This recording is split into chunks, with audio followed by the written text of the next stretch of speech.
ಬಾರಿ ಬಿಜೆಪಿ ಅಭ್ಯರ್ಥಿಗಳ ಗೆಲುವಿಗೆ ದೊಡ್ಡ ಮಟ್ಟದ ಕೊಡುಗೆ ಕೊಟ್ಟಿದ್ದಾರೆ ಅಂತಕ್ಕಂಥದ್ದು ಬಿಜೆಪಿ ಹಲವಾರು ಹಿರಿಯ ನಾಯಕರೇನು ಹೇಳಿದ್ದಾರೆ.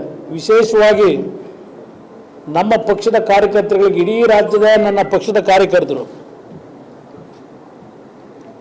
ಎಲ್ಲರನ್ನೂ ಇವತ್ತು ಅಭಿನಂದಿಸ್ತೀನಿ. ನನ್ನ ಕಾರ್ಯಕರ್ತರ ದುಡಿಮೆ ಏನಿದೆ, ಚಪಲ ಬೆಣ್ಣೆ, ನನ್ನ ಕಾರ್ಯಕರ್ತರ ಈ ದುಡಿಮೆ ಏನಿದೆ, ಈ ದುಡಿಮೆಗೆ ತಕ್ಕ ಒಂದು ಪ್ರತಿಫಲ ಮುಂದಿನ ದಿನಗಳಲ್ಲಿ ಈ ಪಕ್ಷಕ್ಕೆ ದೊರೆಯತಕ್ಕಂಥದ್ದು ಬಹಳ ದೂರ ಇಲ್ಲ. ನನ್ನ ಕಾರ್ಯಕರ್ತರು ಸುಮಾರು 20 ವರ್ಷಗಳಿಂದ ದುಡಿಮೆಯನ್ನು ಮಾಡಿದ್ದಾರೆ. JDS ಮುಗಿದೇ ಹೋಯಿತು ಅಂತಕ್ಕಂಥ ವಾತಾವರಣವನ್ನು ಕೆಲವರು ಸೃಷ್ಟಿ ಮಾಡಿದ್ರು. ಈ ಪಕ್ಷದ ಕಾರ್ಯಕರ್ತರುಗಳು ಈ ಪಕ್ಷವನ್ನು ಇನ್ನೂ ಉಳಿಸಿದ್ದಾರೆ. ಬಹಳ ಜನ ಹೇಳಿದರು ಮಂಡ್ಯ ಜಿಲ್ಲೆಯಲ್ಲಿ ಮುಗಿದೇ ಹೋಯಿತು JDS ಅಂತ ಹೇಳಿ. ಚುನಾವಣೆ ನಾನು ನಡೆಸಲಿಲ್ಲ ಅಲ್ಲಿ ಮಂಡ್ಯದಲ್ಲಿ. ಮಂಡ್ಯ ಚುನಾವಣೆಯನ್ನು ಮಂಡ್ಯ ಜಿಲ್ಲೆಯ ಜನತೆ, ನನ್ನ ಕಾರ್ಯಕರ್ತರು ಪಕ್ಷ ಭೇದ ಮರೆತು ನಡೆಸಿದ್ದಾರೆ.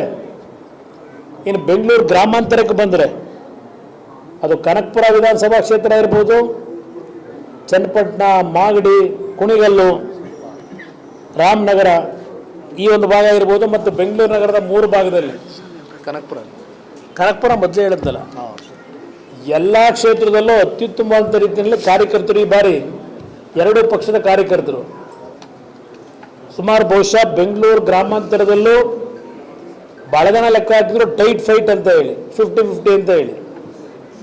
ಬಹುಶಃ ಬೆಂಗಳೂರು ಗ್ರಾಮಾಂತರದಲ್ಲೂ 2 ಲಕ್ಷ ಮತದಲ್ಲಿ ಈ ಕಾರ್ಯಕರ್ತರುಗಳ ದುಡಿಮೆ, ಶ್ರಮ ಮತ್ತು ಈ ಒಂದು ಕ್ಷೇತ್ರದ ಜನತೆಯ ಆಶೀರ್ವಾದ ಒಂದು ದಾಖಲೆಯ ಒಂದು ವಿಜಯವನ್ನು ಇವತ್ತು ಕೊಟ್ಟಿದ್ದಾರೆ. ಈ ಸಂದರ್ಭದಲ್ಲಿ ನಾನು ದೆಹಲಿಯಲ್ಲಿ ನಾವೇನು 350ಕ್ಕೂ ಹೆಚ್ಚಿನ ಸ್ಥಾನಗಳನ್ನು NDA ಬರುತ್ತೆ ಅಂತಕ್ಕಂಥ ನಿರೀಕ್ಷೆಗಳಿದ್ದರೂ ಚುನಾವಣಾ ಫಲಿತಾಂಶದಲ್ಲಿ ಸ್ವಲ್ಪ ಏರುಪೇರುಗಳೇನಿದೆ. ನಮಸ್ಕಾರ, ಕರ್ನಾಟಕ ಪ್ರೈಮ್ ಟೈಮ್ಗೆ ಸ್ವಾಗತ. ನಾನು ಜಯಪ್ರಕಾಶ್ ಶೆಟ್ಟಿ. ಇಡೀ ಕರ್ನಾಡು ಇವತ್ತು ರೆಬೆಲ್ ಆಗಿ ನಿಂತಿದೆ. ಈ ಹಗರಣಗಳನ್ನು ಸದನದಲ್ಲಿ ಪ್ರಸ್ತಾಪ ಮಾಡಲು ಕೂಡ ಕಾಂಗ್ರೆಸ್ ಹಿಂದೇಟು ಹಾಕಿದ್ದೇಕೆ? ನಿಮ್ಗೆ ಸಂಬಳ ಅದಕ್ಕೆ, ನಿಮಗೆ ವಾಹನ ಅದಕ್ಕೆ, ನಿಮಗೆ ವೆಪನ್ ಅದಕ್ಕೆ, ನೀವು ಅದನ್ನು ಸೆರೆ ಹಿಡಿಬೇಕಾಗಿತ್ತು.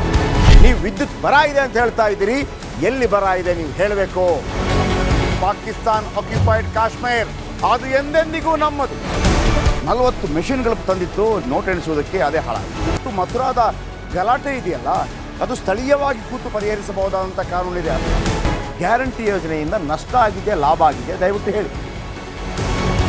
Dawood Ibrahim most wanted criminal ಯಾವಾಗಾದ ಅಂದರೆ ಇಲ್ಲಿ ತನಕ ಭಾರತ ದೇಶದಲ್ಲಿ ಓರ್ವ ದಲಿತ ಪ್ರಧಾನಿಯಾದಂಥ ಇತಿಹಾಸವೇ ಇಲ್ಲ.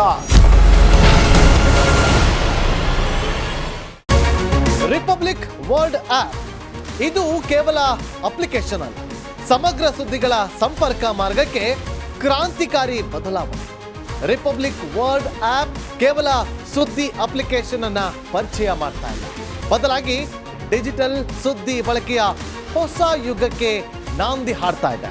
ಇದೊಂದು ಬ್ರೇಕಿಂಗ್ ನ್ಯೂಸ್, ಪ್ರಭಾವಶಾಲಿ ಕಾರ್ಯಕ್ರಮಗಳಿಗೆ ಗಟ್ಟಿಯಾದ ವೇದಿಕೆ. ರಿಪಬ್ಲಿಕ್ ವರ್ಲ್ಡ್ ಅಪ್ಲಿಕೇಶನ್ ಈಗ ಲೈವ್ ಆಗಿದೆ. ಗೂಗಲ್ ಪ್ಲೇ ಸ್ಟೋರ್ ಮತ್ತು ಆಪಲ್ ಆಪ್ ಸ್ಟೋರ್ ಎರಡರಲ್ಲೂ ಲಭ್ಯವಿದೆ. ಈಗಲೇ ಡೌನ್ಲೋಡ್ ಮಾಡಿ.